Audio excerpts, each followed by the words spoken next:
Friends, ரீசெண்டாக ஒருத்தவங்க pink பண்ணியிருந்தாங்க. என்னங்க ஃபர்ஸ்ட் குவாலிட்டி நட்ஸ் எல்லாம் போட்டு ரெடி பண்ணுறீங்க, அப்படியே நட்ஸும் எங்களுக்கு கொஞ்சம் சோர்ஸ் பண்ணி கொடுத்தீங்கன்னா நல்லாயிருக்குமே அப்படின்னு கேட்டாங்க. ஸோ அதனால தான் ஃப்ரெண்ட்ஸ், ஸோ நம்ம நட்ஸும் பேக் பண்ண ஆரம்பிச்சிட்டோம். ஃபர்ஸ்ட் குவாலிட்டி நட்ஸு யாருக்கெல்லாம் வேணுமோ கண்டிப்பாக டிஎம் பண்ணுங்கள். நம்ம டேரெக்டாக நட்ஸும் வந்து பேக் பண்ணி இப்போ சென்ட் பண்ணிகிட்ருக்கோம். ஸோ இது நம்மளோட ஃபர்ஸ்ட் நட்ஸ் ஆர்டர். இனிமேல் வந்து நம்ம நட்ஸும் பேக் பண்ணி கொடுக்க போகிறோம். 250 கிராம்ஸ் பேக்கு.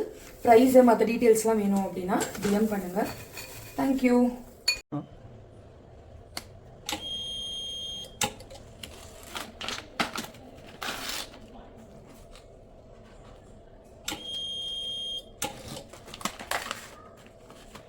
ஸோ அதாங்க நம்ம வந்து பேக் பண்ணியாச்சு. இப்போதைக்கு நம்மக்கிட்ட ஆல்மண்டும் ரெசின்ஸும் மட்டும் தான் கேட்டிருந்தாங்க. ஸோ அது மட்டும் நம்ம பேக் பண்ணியிருக்கோம். உங்களுக்கு எந்த நட்ஸ் வேணும்னாலும் கண்டிப்பாக டிஎம் பண்ணுங்கள். பெஸ்ட் ப்ரைஸில் பண்ணி கொடுக்கலாம். எல்லாமே ஃபர்ஸ்ட் குவாலிட்டி நட்ஸு. ஸோ ஓகேங்க, டிஎம் பண்ணுங்கன்னு சொல்கிறேன். யூடியூப்ல இருக்கவங்களுக்குலாம் நான் நம்பர் சொல்லவே மிஸ் பண்ணிட்டேன். 7094921100. நான் டிஸ்பிளேயும் பண்ணுறேன். அந்த நம்பருக்கு நீங்கள் வாட்ஸ்அப் பண்ணுங்கள். தேங்க்யூ.